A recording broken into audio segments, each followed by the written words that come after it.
Hey everyone, thanks for joining us today. Marcus Dillon with Dillon CPAs, and most of the people on this webinar are our clients or business clients, and just wanted to take a moment to one, thank y'all. I know that we're all struggling with the events of the world and how our businesses and personally how we're all impacted. I've had many conversations with all of you over the past, feels like 3 weeks, feels like a lot longer.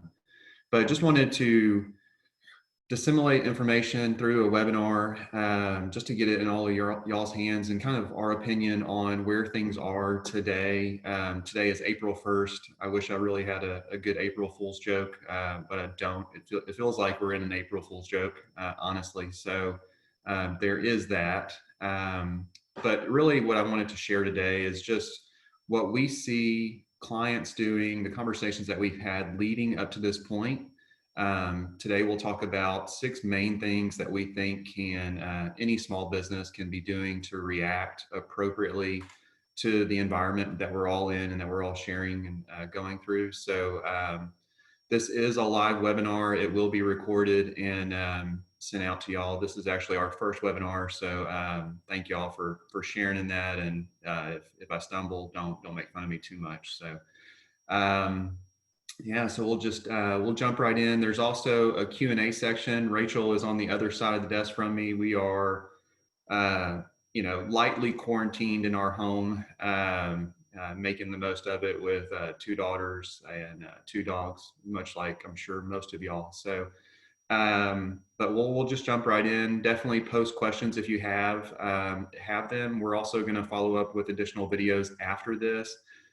Hitting some of the highlights of SBA, different funding options there. But today, just really wanted to give y'all 6 general things that we're recommending to clients across the board. And then we can dive right into your questions if there's time at the end. So first off, the first 6 things that we're going to kind of dive into today. The first being consolidate as many liquid financial resources as possible, prepare and update a crisis budget. Unemployment strategy. We've had tons of conversations with clients around their team and kind of handling that with care over the last 3 weeks. So I want to dive into that. Talking into a cash flow burn rate analysis, kind of a cash flow projection, assessing expenses, looking at deferment. Talking into that 5th one is qualified loan forgiveness. We'll talk about the new PPP that was passed on last Friday. Applications are opening this Friday. I just wanted to walk that through a little bit with y'all and then share with what we see coming down in the next few weeks as well. And then also talk about, if you're still tied to certain desktop software, server-based software, and you're not able to pull information because you're working from home, much like all of us, we just definitely want to speak into that, some options that you have, if you have available time. If you're just not as busy, there are things that you can be doing. So definitely wanted to jump right in on that. So consolidate as many liquid financial resources as possible. Really what we're seeing here is if you've got multiple bank accounts, if you've got multiple banks that you deal with, really identifying where all of your assets are. We see business owners have multiple banks, just trying to consolidate that to make it easy. So where you've got maybe 2 or 3 banks at most that you're dealing with. And, the banks, the lobbies are all closed right now. So just trying to make that as easy as possible for you to access funds when needed and then transfer funds. So really trying to identify your financial resources, your liquid assets, in case those are needed over the next few weeks, few months. Looking at your open lines of credit. So we've talked to clients over the last few weeks that they've had lines of credit that have been opened and never been drawn on. We would definitely recommend reaching out to those banks that you have that relationship with to make sure that those funds are still accessible. And if you needed to draw on that, what's it look like? What does the underlying rate look like? Can you get a rate? Can you get an increase on the amount that's available to borrow? just going into those situations fully educated. That way, you know what it will cost you. Just keep in mind that it is debt. You will have to repay it.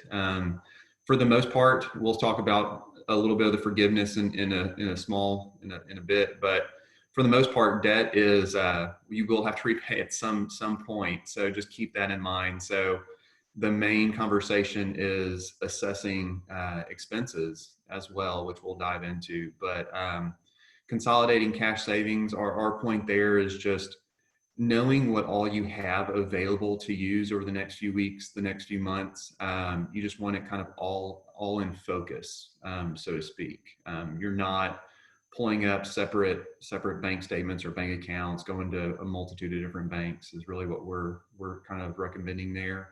And then just knowing your options on the home equity side. Mortgage rates, they're fluctuating just like the market. I feel like at one point they were extremely low in the twos. So there may be some opportunities there as far as refi opportunities, but just knowing as you need additional sources of capital to kind of get through these next 2 to 3 months, a home equity line may be a good option, but would really just encourage you to evaluate all debt and just know that while it may be necessary to get you through the tough times, if we can do some of this without debt, we're going to recommend that as much as we can. So those are the main things on liquid financial resources, just talking through what you've got. If you don't have up-to-date financials, it is hard to gather your hands around all the assets that you do have. So it might be a little bit of legwork for you. If you're part of kind of our all-inclusive offering, hopefully it's just picking up a set of financials from the previous month and kind of knowing where your business is at. And then also on the personal side, just kind of looking and seeing where you could potentially pull some money from. So would not recommend doing anything drastic as far as in the stock market right now, just because of all the variables and the fluctuations that are going on there too. So just kind of getting an inventory of your assets there. So the second part is really talking about the crisis budget. And this is really where we help businesses identify what those critical costs are. So if you've got an impact to your revenue, which majority of businesses are, whether you're mandated to close, like some of our restaurant clients or retail clients, or if you're a professional service company that can't perform services because you've been mandated to see emergency only, or just your scheduling is being impacted because of stay-at-home orders. So really assessing what your outflow is, what your expenses are. So fixed, variable, and payroll costs are going to be your biggest three. Hopefully variable is something that will scale with your revenue. So if revenue is not coming in, then hopefully you don't have a lot of variable costs, and it's just assessing those pretty quickly. Payroll is the biggest cost for most people, especially professional service. So that's where we see people looking at how do they react to these times? How do they solve those pain points with their team and their payroll, and do that with care? And we're going to talk about that as far as unemployment options as well. Fixed costs will be your rent, your utilities, things that are on a constant month-to-month, pretty standard amount. What we would recommend there as far as rent is concerned, depending on your situation, we've seen deferment or discounts being offered by landlords across the board. So people that are in just retail or strip centers, definitely reaching out to your management company to see what they are offering. I've been impressed and also discouraged by conversations with landlords for our clients. So in the beginning, we had some very proactive management companies and landlords that were offering 2 to 3 months of discounted or prorated rent. Was seeing that, and we're pretty excited. And then as the weeks continue to go by, we started to see landlords giving loan advice and telling tenants hey, we're all in this together. You need to go apply for an EIDL loan so you can pay us rent. And I get it as a real estate, as a property owner myself. You don't want to be impacted, but you do want to meet your tenant or your client where they're at. So be careful right now with who's giving you advice. There's a ton of misinformation out there. We are doing our best to keep our website and our COVID landing page up to date. And so we have digested or are digesting the law and putting that into words on our webpage, on our social media platforms, and then obviously in videos and webinars, and then in conversations with all of you. So just one big point of encouragement would just be really determine where you're getting your information from. There's so much out there, and all of a sudden people became experts in payroll, HR law overnight. So would really encourage you to go with who you have already trusted over the years. So on the rent, it doesn't hurt to ask for a deferment. So definitely do that. Any other fixed contracts that you have, know that everyone is in business and we all want to survive this. So there is a level of care whenever you are speaking to your vendors. You don't want to do something so drastic that it makes maybe a long-term detriment to your company or theirs. So really just get through it together. And on the other side of this, we'll all be stronger. So contact your landlords. On the banks, that's a huge portion as far as if you do have loans already in place. So hopefully you've already reached out to your bank and your relationship with your banker. What we're seeing during these times is relationships have never mattered more than they do right now. So as we've encouraged over all of our career, really having a good banking relationship and really being in tune with that banker, seeing them as an advisor, that's really helping right now. We are seeing deferments anywhere from 2 months to 3 months on principal and interest payments at the business level. And so what that has been for the most part is just tacking that on the back end of the loan, just extending the term. That is not, from what we've seen on the business side, that is not, hey, at the end of 3 months, you're going to owe us 4 months of payments. That was a bit of a fear for some clients at first, but for the most part, we are not seeing that. If you ask your personal mortgage for a deferment, that more than likely is going to be the case. They might give you 90 days not to make a payment, but then at the end of that 90 days, you're going to owe them 4 months of payments all at once. So just approach that with care. You're going to have to still owe the money, owe the payment at the end of the day. So it's not like you can go really be forgiven on that. So I would approach the business conversation first to see what options your banker has, and then maybe approach the personal stuff as well. So credit cards are also doing certain things, so pay attention to your credit cards there.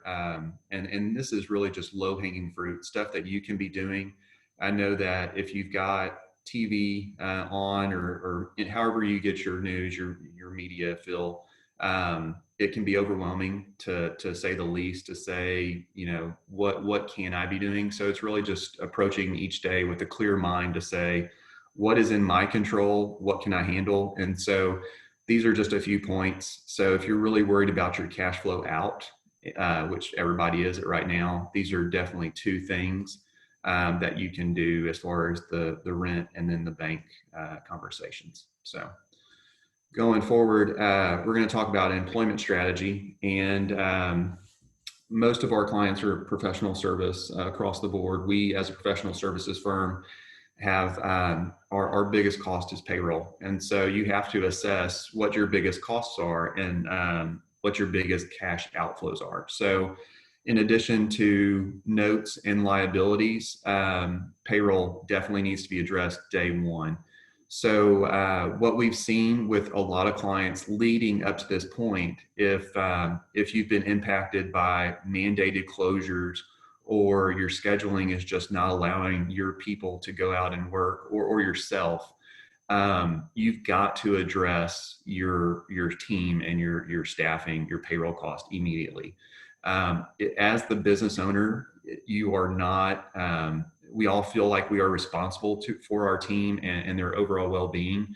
If there's no money coming in, the long-term success of the business may mean that you do have to send them to unemployment temporarily.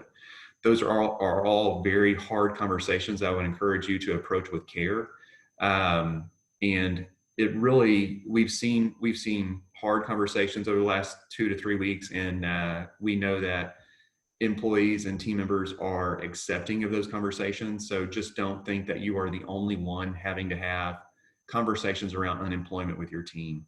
Um, as a recommendation, we would recommend that that first point you make a list of vital and non-vital employees. So what we've seen there is if you've got a group of a team and you've got some work that you can be doing, we definitely encourage you to do as much work as you can, so there's not such a big revenue or invoicing bubble in the pipeline, so to speak. So we would encourage you to continue working as much as you can for our for some of our medical dental clients who obviously are shut down for everything but emergencies.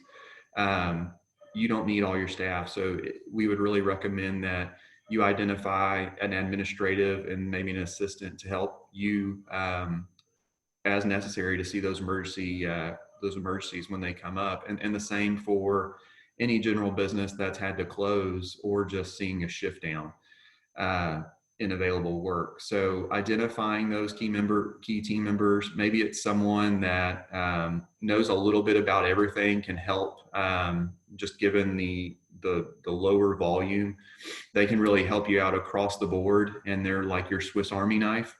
Um, and then also, if you are seeing, emergencies only, someone that is close to the office, easy to get to the office, maybe is not caring for children during this point. You don't want to hold anything against any one team member, but just be realistic in who's going to be there as the needs come up. And we see some people taking the approach where they want to keep their team level and all share in that reduced work across the board. Um, or we see people that have identified one or two on their team, and then the rest are truly on unemployment and furlough. So, like I said, we've learned so much about employment law and HR policies over the last 3 weeks that we would have never thought. But really, we want you to consult either your employee handbook or if you're paying for HR services, really to dive into that relationship as well. Um, Talking about furloughs, layoffs, terminations, we've become very comfortable in those terms, and feel free to define those right now. Termination is what some people are doing with their employees. That termination really means no intent to rehire on the other side of this. You are severing that relationship, and then really relying on either not replacing that person or going back into the interview process for others on the other side of this. Um, layoffs and furloughs. Layoffs are a little bit different than furloughs. Layoffs mean no intent to rehire, so it's nothing that the employee's done, obviously, in most of these situations.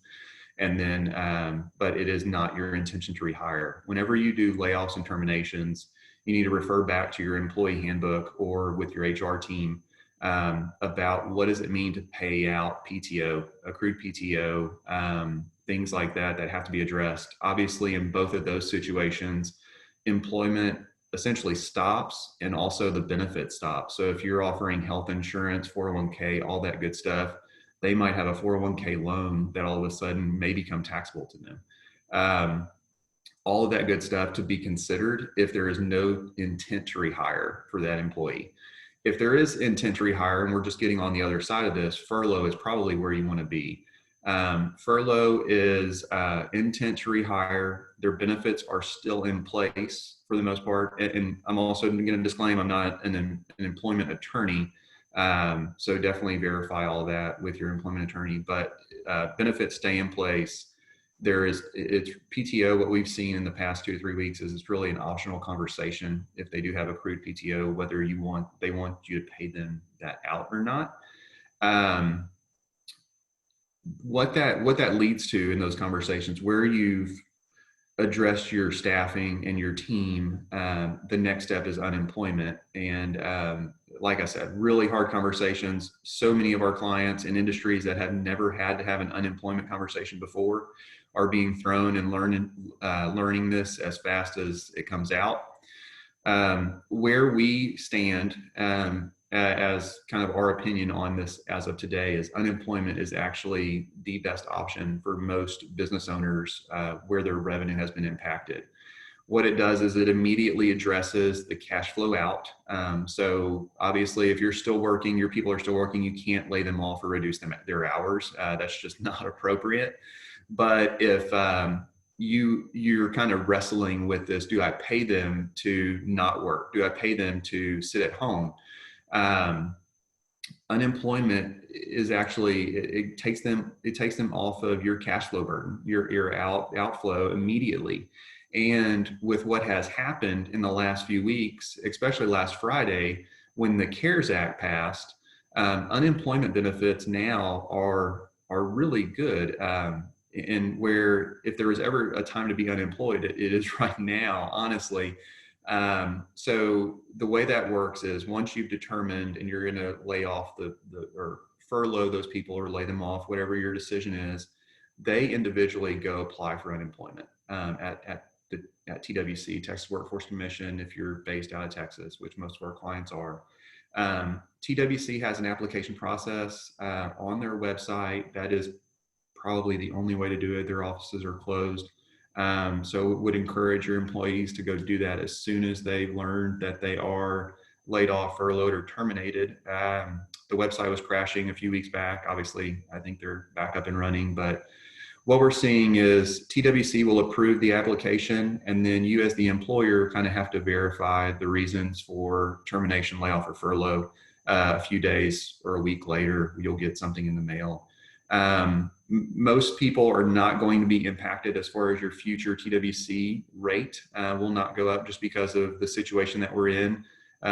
In the past, where an employee would file for unemployment on you, your future rate would go up on unemployment taxes. But that is not going to be the case, we believe, in this situation, just because of everything that is being passed and all the benefits. So once they've been approved at the state level, so the states administer unemployment and kind of pay out weekly benefits to those unemployed individuals. What came out last week as far as the CARES Act is an additional $600 per employee that is on unemployment. That is $600 per week. So if you couple that with the state benefit, it really actually provides a pretty good cushion for those employees. So unemployment at the state benefit at the state level would range anywhere up to around $500. And then so you couple that with the additional $600 flat fee at the federal level, and you may have someone on unemployment that's $1,100 per week. So those unemployment benefits, we've had some employers be worried that, hey, I've got this team now that's sitting at home. How am I going to get them back into the office or the business? That $600 additional amount ends in June 30th. So it is not something that is there for the long haul. It really is just to help people over these crucial next weeks and the month of April. If you've determined that you really should have laid people off and they have not gotten their application processed, the state and the federal government will also retroactively apply unemployment benefits to that date of layoff. So let's say the last day they worked was March 23rd, then their first check would be a catch up for that portion. So unemployment has really been the way that we've seen to really address cash outflow from the very beginning. We love the fact that so many of our business owners feel the need that, hey, I've got the cash. I can just kind of carry my people. that is awesome. And that is a great mindset to have, but just know that that is not your only option.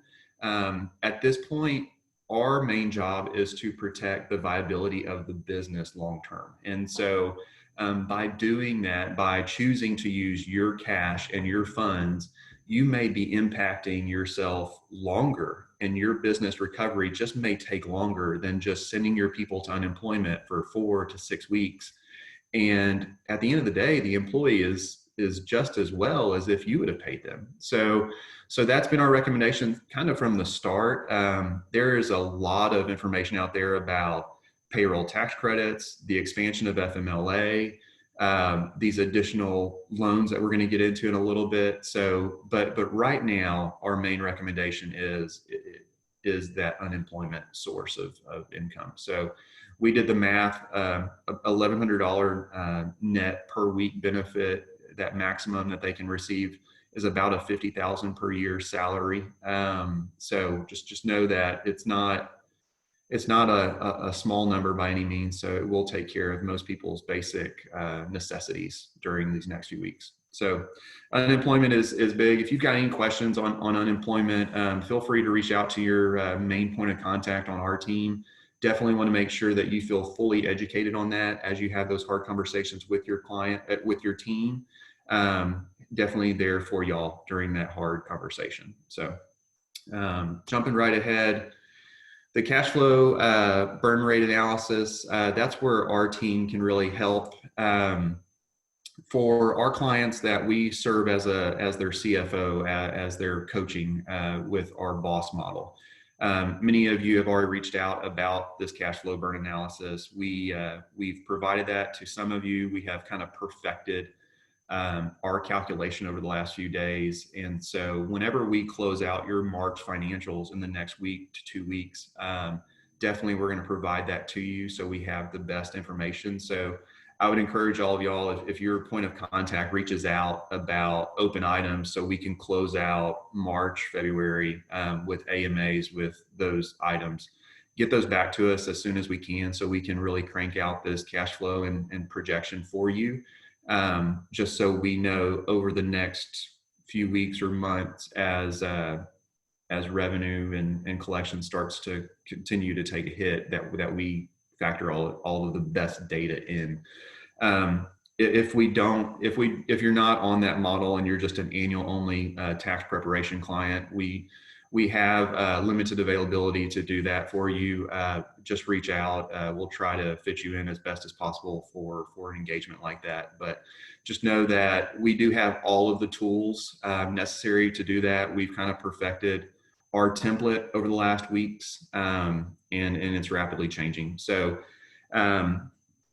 not recommending you reinvent the wheel on this at all, but there are some good resources out there. We have some, we can post those on our website if they're not already out there as far as that burn rate report. But it would be essentially looking at what your monthly spend is, what your beginning cash is, and kind of adding in any loan proceeds you receive, taking into account any loan payments, which hopefully you've deferred all of those right now, and kind of building that report for you. So we've got all the tools to do that for you. So don't feel like you're lost there. Even if you don't want to engage us to do that burn rate report for you, we can definitely set you up with some resources. So on that, just reach out to Rachel or myself.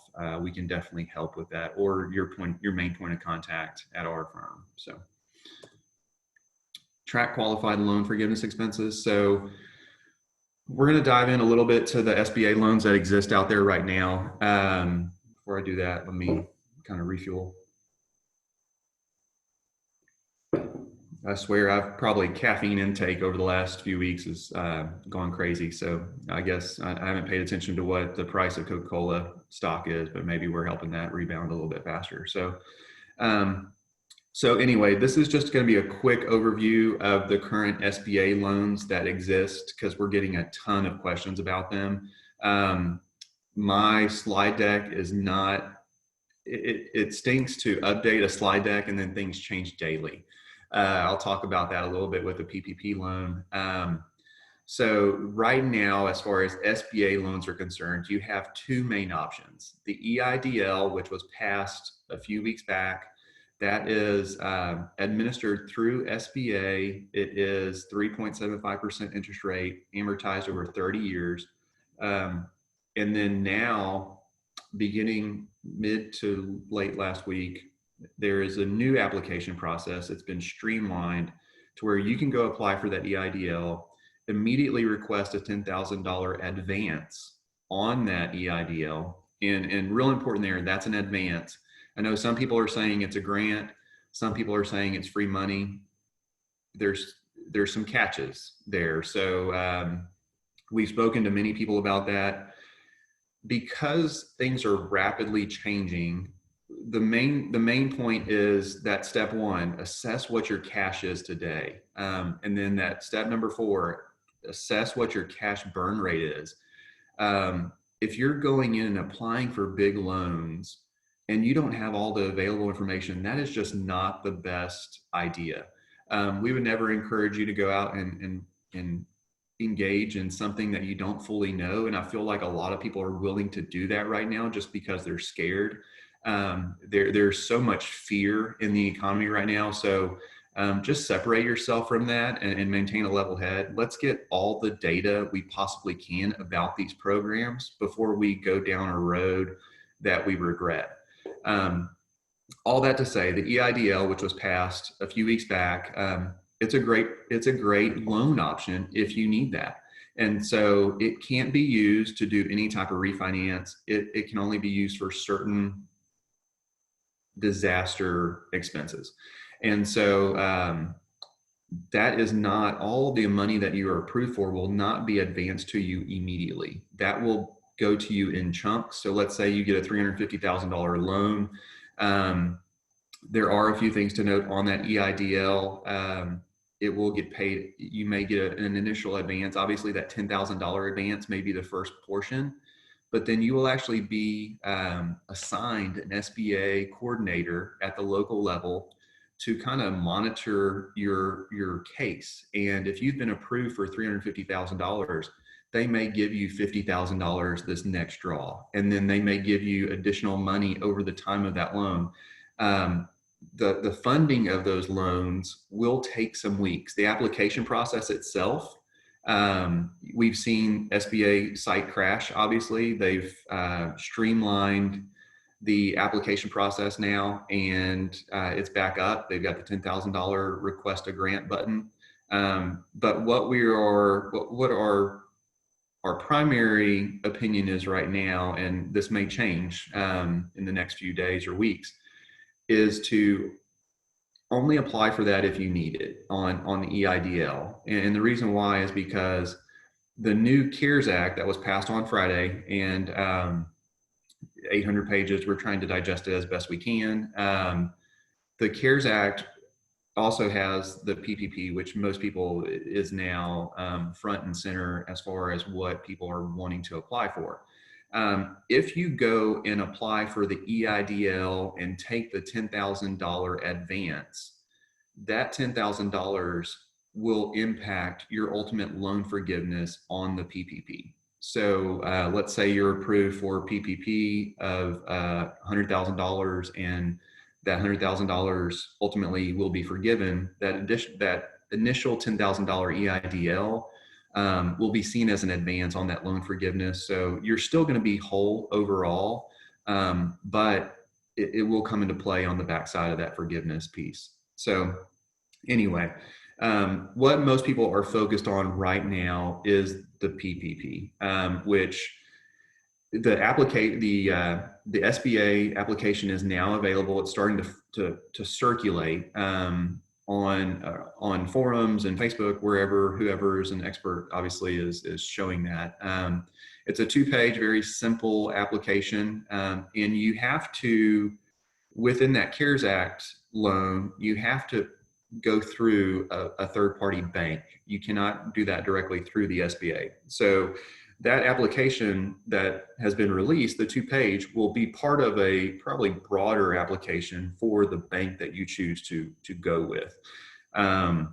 recommending most people look at the PPP option, honestly. And if you're going to be impacted, there are a set of questions which probably all clients can answer yes to, that they are going to be economically impacted for as far as all of this is concerned. So our recommendation right now is that most clients will want to go out and apply for PPP if they feel that they are going to be impacted by a slowdown or any type of economic distress because of what we're going through right now. First steps there are really you need to, and this is on our website on the COVID landing page, really need to assess the way that that loan works is it's based off of your payroll expenses and other, if you pay 1099 contractors, that could be seen as an employee in some other circumstances. Those would also be included in that, that base. So the loan amount, that borrowing base is your average monthly payroll cost. And so our clients that we are involved in their payroll process, we will pull that data for you once you request it. So we will pull those reports from ADP or whatever, whoever, we're ADP for the most part. And we will help you calculate that maximum loan amount, because you have to put that on the loan application that you submit to the bank. And so I think the main thing is just going in prepared fully, knowing what your options are and how much you can qualify for. You'll also take into account your insurance, your 401k, other costs to help calculate that maximum loan amount. After that's determined, that's times two and a half months of kind of that base pay. And that's your PPP amount. And that's working with your lender of choice. Now here, we would recommend they have to be an SBA approved lender, which most banks are, that we work with and that we've already worked with you maybe on a refi or your existing loans. What we would recommend there is having a good conversation with your banker. And I'll tell you why. Once you have submitted the application and gone through the process, maybe you've received approval of the loan. When you receive those funds is critical. So receiving the proceeds will help ultimately define if the loan is forgiven or not. When those proceeds are received, you have 8 weeks to use those loan proceeds, that amount, that 2.5 times of payroll. You have 8 weeks to use that on payroll expenses, payroll taxes, rent, utilities, interest on loans, which if we've done a deferment or some type of discount on those loans, you may not have interest. You may not have full rent over the next 8 weeks. So timing of when you receive those proceeds is critical. And that's why you need to know how much cash you have on hand and when you'll really need that injection. A lot of people think that I need to go out and run and get it today and be secured that lending. We believe that, initially we thought the 350 billion would run out pretty quick, but we're seeing reports that it should be a good amount. And then we also feel that this phase 4 and phase 5 stimulus that may come out will just refill the coffers of that lending, so to speak. So I personally think that everything that they've done to this point, as far as the different stimulus packages that have been passed, now they've got the framework, they've got the structure in place between unemployment and these SBA loans. We may just see additional funding to those programs. And obviously there's also economic stimulus checks that some people will get. So all that to say, we don't think they'll reinvent the wheel necessarily.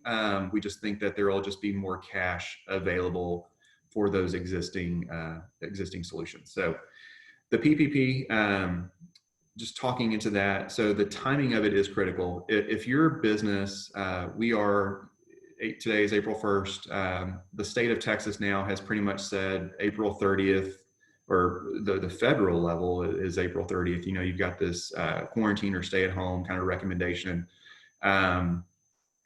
we don't think that most people will go back to fully operational until sometime in May, hopefully at this point.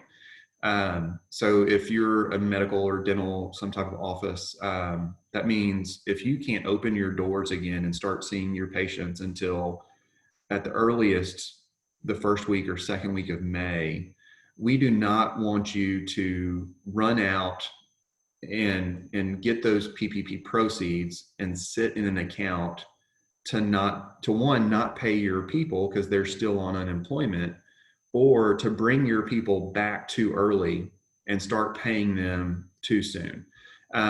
In a perfect world, we've had this conversation multiple times with people. You would time it to where you've got enough cash flow to get through April.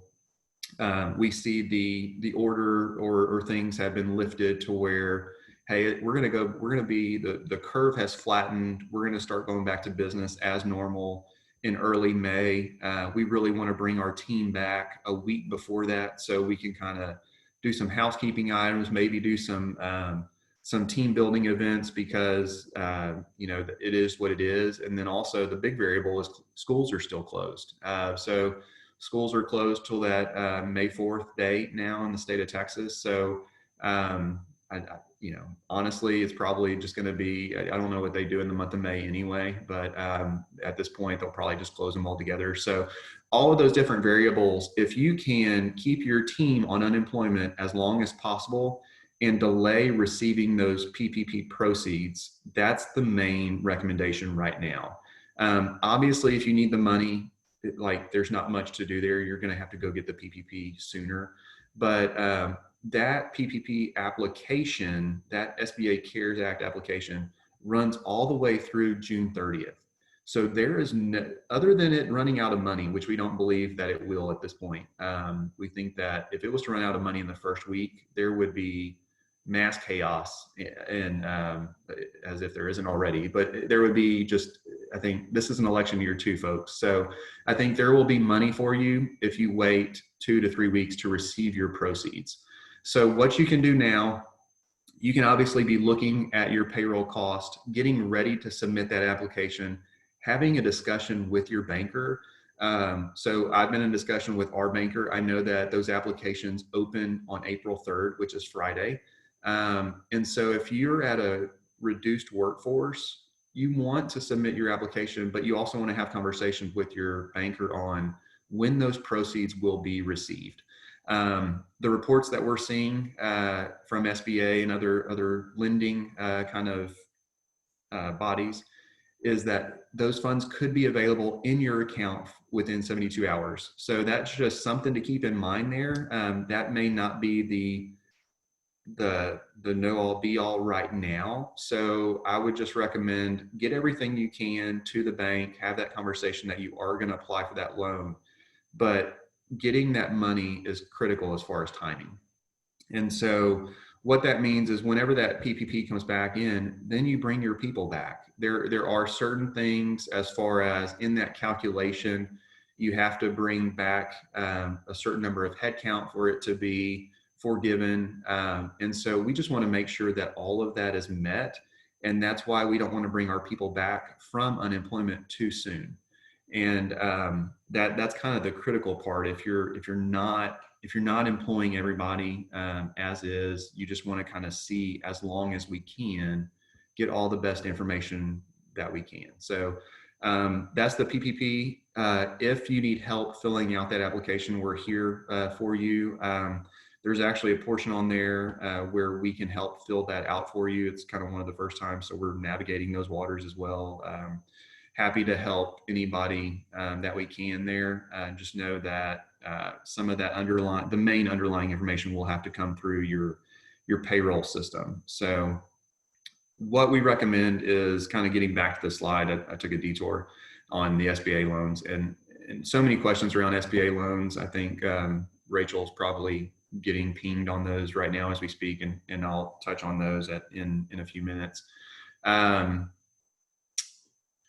What we see there is our best recommendation, if you receive an EIDL loan, if you receive a PPP loan, is tell your banker to open up a new account when you receive those funds. You do not want those funds going into your general operating or some other type of account. You want those funds being separate from day one, because the type of expenses that those will need to be used for are very defined. So we talked about payroll, rent, taxes, insurance, utilities. Um, we are going to, for our clients that we maintain their accounting, it would be a separate bank account, and then it would either be direct paying those expenses directly from that new account, or transferring dollar for dollar for those type of expenses. That way we can build an accounting, build our ledger, so to speak, very easily, and then submit that forgiveness package to both the bank and SBA at the end of this. So, and we don't have all of the answers, honestly, right now. I mean, this stuff is just passing, and we're doing as best we can. So we are going to be hosting another webinar, just a video, just about different SBA options. We wanted to kind of delay that a day just because things are constantly changing. One thing that I will point out, and talking about things constantly changing, this PPP loan initially came out as a 4% rate over 10 years to pay it back for any amount that wasn't forgiven. The IR, or the DO, not DOL, Department of Treasury came out yesterday, just yesterday, and said, there's been so much interest in this. This is all great. We're actually going to do a 0.5% interest rate, 6 months deferment on payments, and the term's only going to be 2 years. So things are constantly changing out there, and thank you for your grace. That's all we can say at this point, because we are trying to learn it as fast as we can and stay on top of it all, just to educate you as best as possible. So if you have questions, we will have a template eventually on how to track those proceeds and qualified expenses. But the most simple thing to do is open up a new bank account and use that money for only those expenses.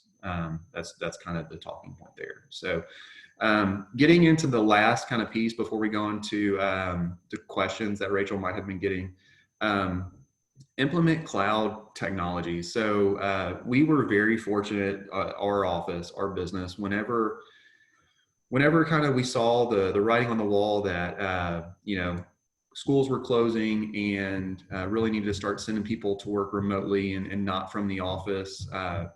We actually had the systems already in place. So obviously everybody is now familiar with Zoom. If you weren't before, I heard the other day that Zoom is now worth more than Marriott, and I assume it keeps climbing. Zoom is doing a lot of customer loyalty right now on the front end, giving free accounts, and much of you that have kids, obviously Zoom is being used in all the schools. So Zoom will be a big player. Recommend that you use that as much as possible. On the internal communications, if you've got people that are working from home, obviously what we're using is Microsoft Teams, which is built into Office 365, that helps reduce our email and Lisio messages internally as a group. So I would encourage you to look at Teams or Slack. Slack was what we previously used, both really good ways to keep connected to your team if you're not all in the same place anymore. But then also kind of your accounting, what we love and deal with on a daily basis. If you're still using a server-based product or something that's just not totally available remote, we've seen clients have to go back in office to run checks or to do certain things. And, guys, we're in the year 2020. That is just not the norm anymore. So really would encourage you to look at QuickBooks Online or other solutions.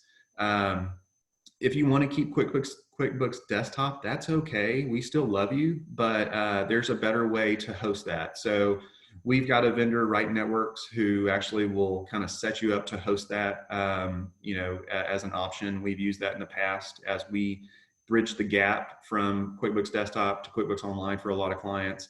Majority of our clients that we're involved with on a daily or weekly basis are on QuickBooks Online, just because that's just where we're at. It allows our team to be working remotely with their dogs and kids right now and continuing to serve client accounts.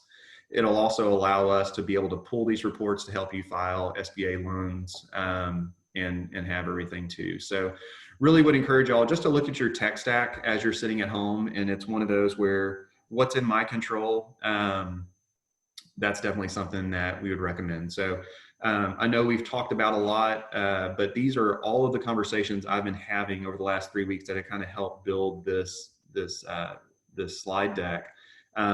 Obviously, if someone has an individual specific situation that you would like us to speak into, just reach out, and definitely reach out through questions. I think we have a few minutes before 11 o'clock just to kind of help answer those. So Rachel's my trusty sidekick. We both got ready today because and then she didn't get on camera for whatever reason. So okay, 3 if you can pull up your questions. Yep. 3 questions left to be answered. Okay. All right. So do my employees have to be laid off from our business to qualify for the PPP loan? No, they do not. And so what's going on there, Zach, is the PPP is really, part of it is to keep those people on your payroll. And so if that is not the best option for everybody to keep paying them if they were immediately impacted, if they had to shut their doors. So if that was you, if you're a restaurant or a medical office or dental office and you had to close, unemployment is there for that. So, but if you're choosing to continue to pay your people, which may or may not be the best business use of your cash, to sit at home. Like if your people are still working, still pay them. You can't not pay your people. Like they need, it's just crazy. So, but yes, PPP is available to anybody who meets those 4 like question qualifications. So for you, man, we're going to help you. I mean, obviously Melissa's got you covered. But yeah, we'll be applying for PPP for you and kind of helping you walk through that. So you're good to go. All right. What if the company owners are the only ones on payroll and the others are 1099 independent contractors? So we didn't touch on this, and this is a great question. So company owners, if you as the owner, as a W-2 owner of your business have paid into Texas to TWC, and most clients do, they don't opt out in the beginning. You as the owner officer are allowed to go draw unemployment, which we would encourage you to do. And so definitely as owner officers of the business, and if you've paid into unemployment over your business career, hey, we're all paying into that pool. So go ahead and file for unemployment if you've been impacted personally. And then that way you can get a little bit of that benefit as well. On 1099 independent contractors, what we saw with the CARES Act expanding on Friday being signed into law, 1099 contractors typically have never been allowed to go claim unemployment, but that is now the case. So we're seeing TWC is rapidly trying to update their side as well. So we would just encourage anybody that's impacted that think that they would benefit from unemployment, go apply. If they deny you, then just reapply, because we saw where some of the independent 1099 folks were getting denied last week. Well, the rules changed on Friday. And really they did that to expand the pool of available people to those 1099 workers. Now you've got guys who drove for Uber and 1099 docs who are just starting out and things like that. So really recommend going to file that TWC report or TWC application. Sales tax at a certain date, are they going to be lenient like always? If we miss the date, will it be more open? So that's a great question. Sales tax and payroll tax. Let me talk into that real quick. And this is hard to say, but you are a withholding agent for sales tax and payroll tax for the most part. That is not your money. And so sales tax, you charge a client, you get $8 on 100. You've collected that from the client. It's your job to remit it to the state. Since that is not your money, that is not your revenue, and it needs to be, you have to be very careful around that. We've seen sales tax and payroll tax shut down businesses quicker than anything. And it's because people are dipping into that cash available to pay operating expenses.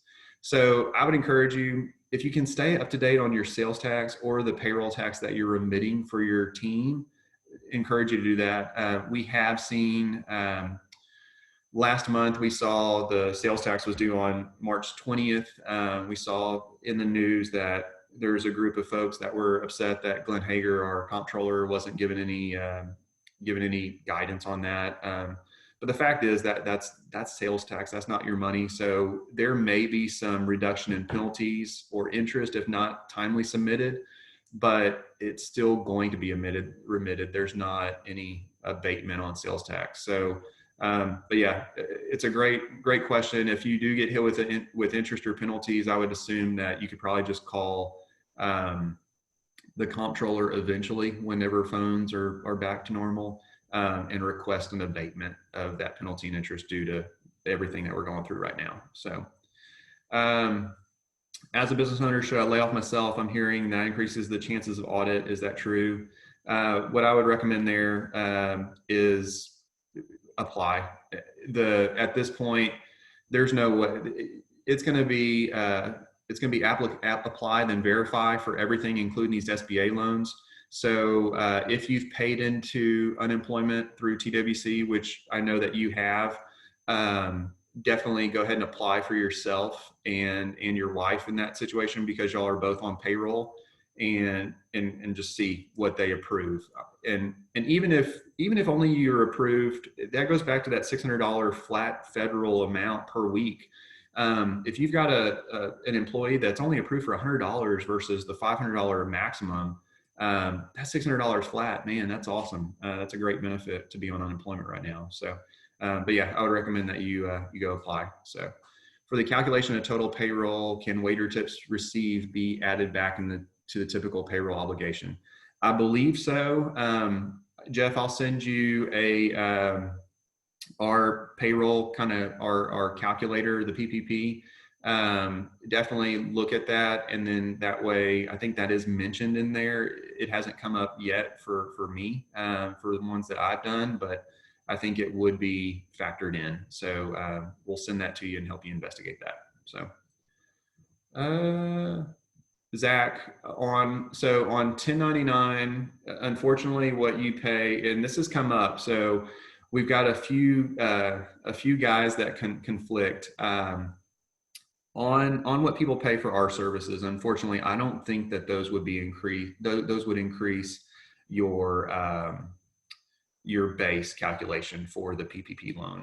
I may be wrong on that. I would love to be wrong, honestly. And so just let you know that we are going to look for every source that we can to increase that PPP balance as much as we can. But we don't feel that our fees would be appropriate right now, even though you could hire our people as employees at one point. What we feel that 1099 kind of talks into is if you had a 1099 contractor that maybe that just kind of is contract labor for you directly. And we've seen some guidance where if you issue the 1099 to them and their social, so it could be a situation where that's really what they're going to rely on, that it's an independent individual contractor and not necessarily a company that's incorporated. So if it's an incorporated company, those guys need to go apply for their own PPP loan. So if the owners are the only ones on, let's see, I think we already did that. Yeah, so if the owners are the only ones on payroll, I would think that, yes, PPP. So talk about that real quick. Owner wages do qualify for the PPP, but it's only limited to an annual salary of $100,000 per year. So if you pay yourself over $100,000 on a W-2, anything over that would not qualify for that PPP base. So if you've got one owner salary and that's the only payroll that there is, that $100,000 annualized is $8,333 times 2.5. So that $20,000-ish would be your PPP loan base. And that's what would be submitted on that application. So I think that it's 11 o'clock. Look at that. So right on time, but let me know if y'all have any other questions. I think Rachel, what's up?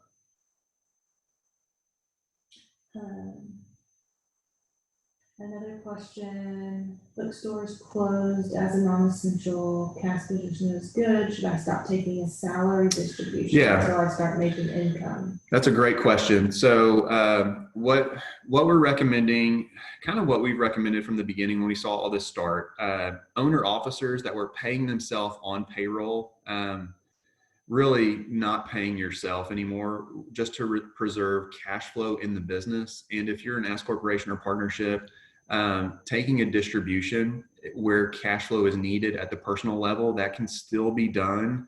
But just knowing that we didn't want to pay additional into to Social Security and Medicare on owner officer wages if it wasn't necessary. And we started that in March for the people that we were really helping advise their payroll situation.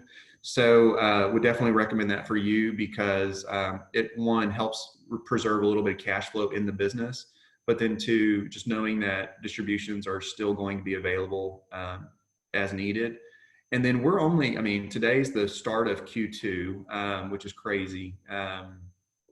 We still have a lot of 2020 left to get to. So if we need to make up your owner comp before the end of the year, there's plenty of time left to do that. So I would encourage you, not really take a salary if you can. So 1099 contractors that fall into cost of goods sold, like photographers, developers, videographers, can they be included? So they should, if you've done the 1099 to them individually as persons, as single people, they would be included in your wage base calculation for that 2.5 month base. So yeah, anybody that you're paying as a 1099 contractor individually for services rendered would be included in that base, is what we're seeing. So as far as unemployment, it would be unemployment rate plus 600 for the government till June. So the first step for unemployment is going to the state. The state administers both the state payment and the federal payment. If you are approved for any amount of state benefit, you will immediately get the $600 federal benefit per week as well until June 30th. That cuts off right now until June 30th. And so that's the main thing, is go ahead and applying for that. Let me see what else. To clarify a little bit more on the $100,000 limit for the owner's salary under the PPP, that's set by the government. So, you know, if you have set your owner officer pay at $250,000 on a W-2, they're not going to allow you. They're capping it at $100,000 per person in this situation. So, and that's going to be based off historical pay. So you can't all of a sudden just hire your whole family and spread the wealth, unfortunately. So that $100,000 is the limit per employee, and so that's where there's not going to be any more than $8,333 per month allowed for that calculation. And that's also going to come back up in the forgiveness piece as well. So just know that over that next 8 weeks, we probably wouldn't recommend any one person draw a salary of more than 100,000 annualized, because it ultimately won't be forgiven. So anything else, Rach? No. All right. I think that's all. So thank y'all again. Definitely go to our webpage, and I appreciate you, Zach. Thanks, man. Go to our webpage for our landing, our COVID resources, our social media. You'll see some videos of me acting a fool probably, but yeah, that's the best way to keep up to date. And really, it's hard to say it, but turn everything else off. You know, we're digesting this as much as we can for y'all, so you don't have to go out there and feel uneasy and second guess everything that you're doing. If you've got a certain question that applies to your business, reach out. Don't spin your wheels trying to learn it all yourself. That's what we're doing. And you know that we are working on behalf of you. So until next time, I appreciate all of y'all. Stay safe, stay strong, and we're going to get through this together. So Until next time, guys, we'll see you later.